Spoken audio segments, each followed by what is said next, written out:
the links to join the channel here over at SubStars, the various other links.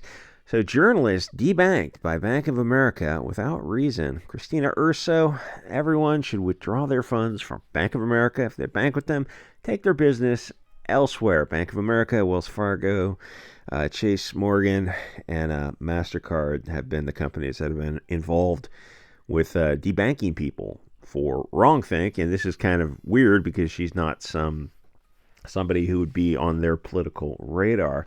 So what happens is banned by bank for exposing the corrupt FBI and the Governor Whitmore kidnapping case, where if you investigate a corrupt government, the corrupt banks will ban you to try to make it a little bit more difficult for you to do business. She went from being an investigative reporter to making films about corrupt governments in industry. Like who's that guy? Was it Michael Moore, I think, back in the 80s and 90s was making movies about that kind of stuff.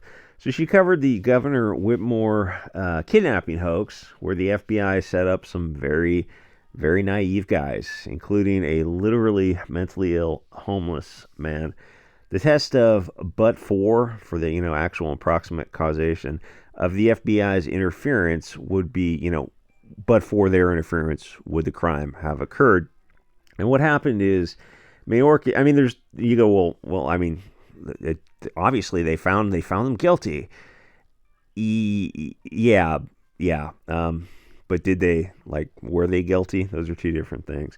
So what happened is Mayorkas and Garland are some of the anti-whites who are controlling our government, and they have a narrative to maintain. So they go looking for almost non-existent conspiracy plots, as long as they're on the right wing. They're always looking for the Jussie Smollett situations, and the problem is for them is that they almost always turn out to be a Jussie Smollett situation.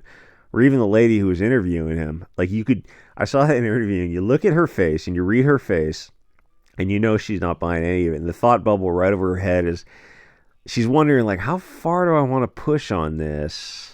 But she didn't believe a single word of that guy, and neither did we. But when they can't find these far right conspiracies, there's no shortage of left wing Antifa and BLM burning down buildings and deleting people. Yeah, we're not gonna focus on them. Oh, that's weird. So when they can't find them, they just create them. They have this narrative that the people of European descent, the men, the ones who are supposed to destroy the tyrannical government, in case it's needed, that they're the greatest threat to the government. Yeah, they're supposed to be the greatest threat to a tyrannical government.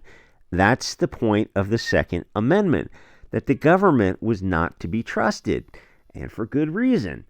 The Founding Fathers could see things like civil asset forfeiture, stuff like the Federal Reserve, or cops deleting people who exercise their constitutional rights. Was it an airman who came to the door? You've got the right to keep and bear arms, including in your home.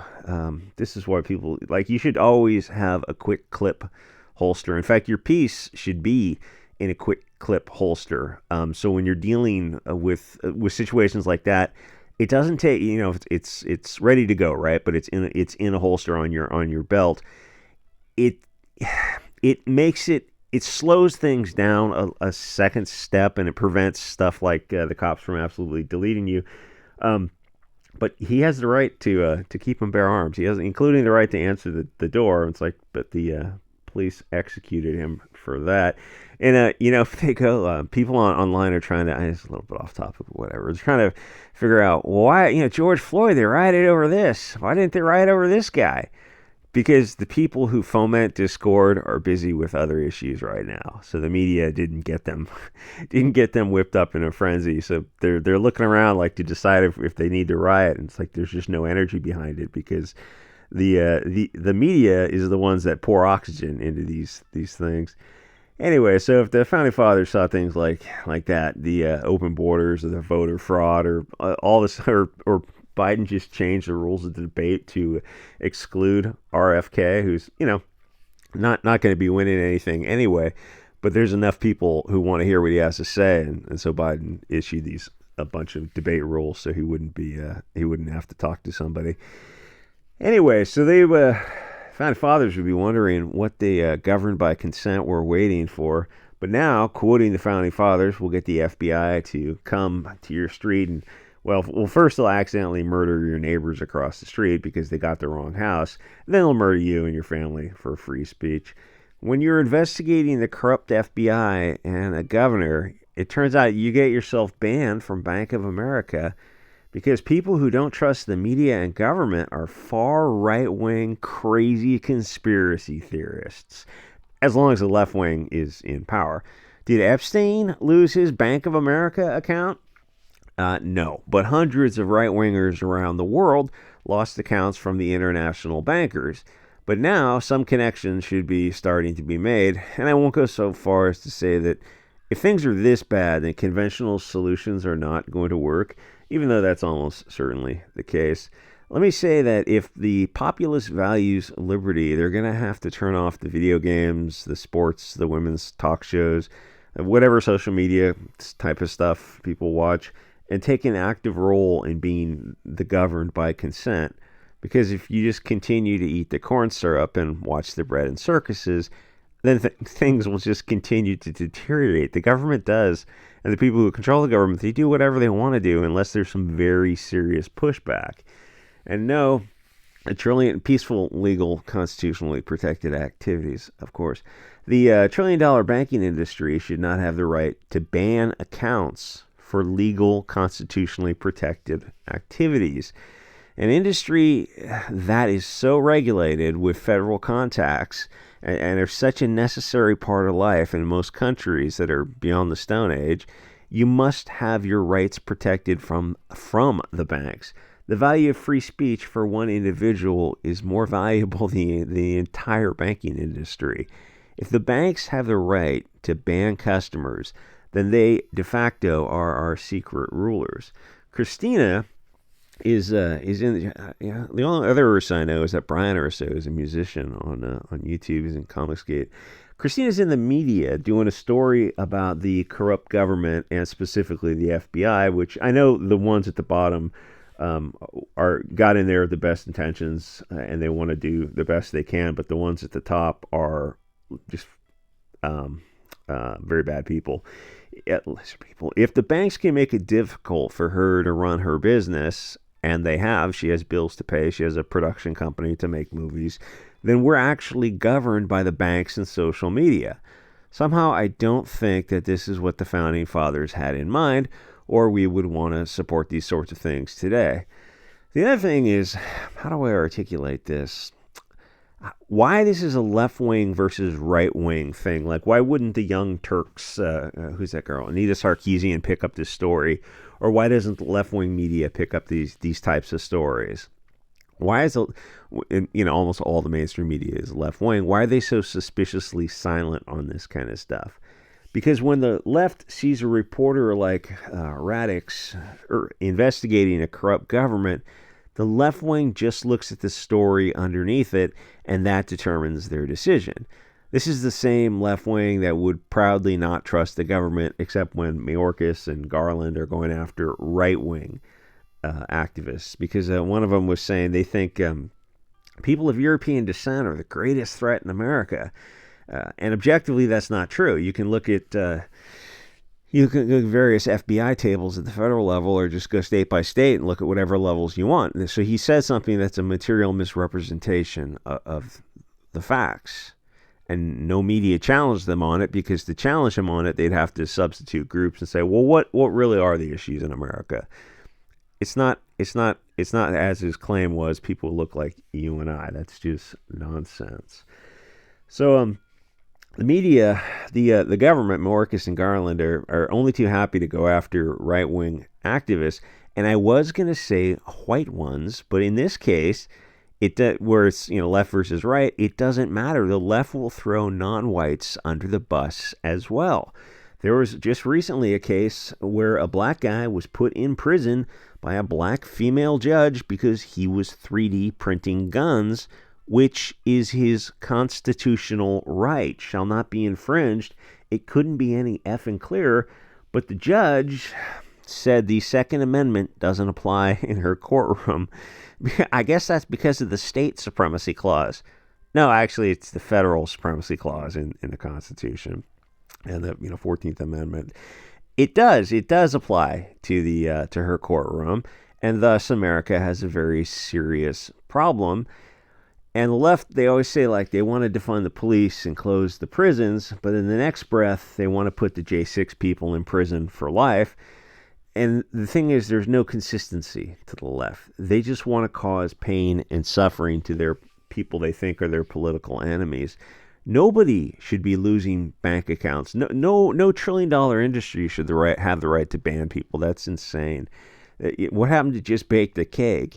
There should have been a law put in place decades ago when it first happened, but the politicians didn't do anything to protect the individuals from the banking industry because the banking industry controls Congress. When the whole Harvey Weinstein stuff was going down, guess what happened to his bank accounts?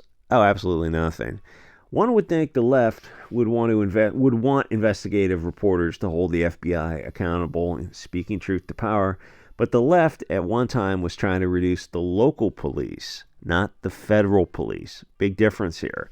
They were strangely silent about the FBI and Homeland Security because the left wants centralized authority where we want things as decentralized as possible, because central authority is easier to subvert and corrupt and control it.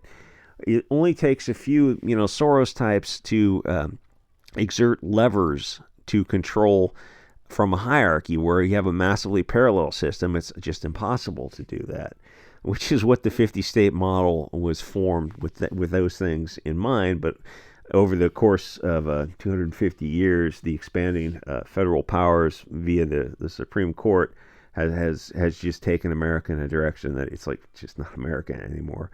So what they planned along was to try to get rid of police at the state level, and that would cause an explosion of crime, which people were started to see with the 2020 BLM riots.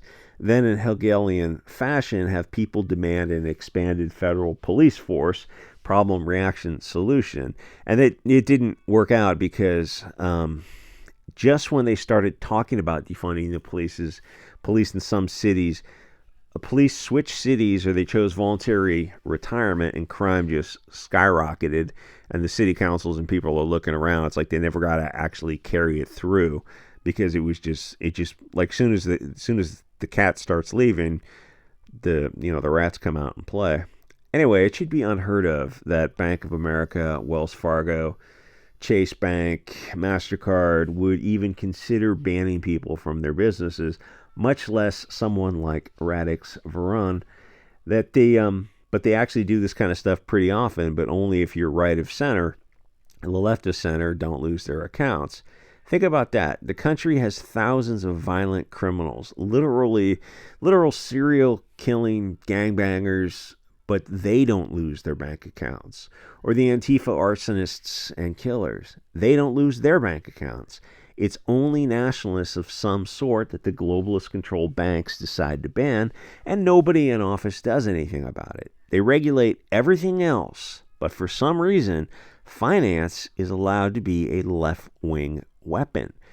It should be making more people think, but unfortunately, if it doesn't happen to them, they just keep watching the bread and circuses and the sports ball and the video games and assume that their elected officials will take care of things. But they don't. We're way, way beyond that point. We're the point where we have taxation without representation. Anyway, you can check out Radix, Verum, Christina, Urso. She's on all the platforms, including on Gab and Twitter and on YouTube and Odyssey and Rumble. She does these kind of videos checking out the things, I guess, that you're not supposed to check out. And if you're in the main banks, she probably never considered that it would happen to her because she just doesn't do anything that inflammatory. But the puppet masters are starting to flex their little lizard powers because they don't want anyone shining lights where they feel those things should be off limits. And shining a light at the FBI or a corrupt governor is well, they can't have that, so they will just debank you and I mean, whatever. What else can they do? It's like, well, one of the countries in the UN didn't sign their latest accords, so there was an assassination attempt for one of those politicians. I was like, well, that's what they'll do. I mean, if they can get to Epstein in prison, then they can do anything they want, because we the people don't run the countries. These other groups run the countries. Anyway, like, comment, subscribe, and I'll see you guys all next episode.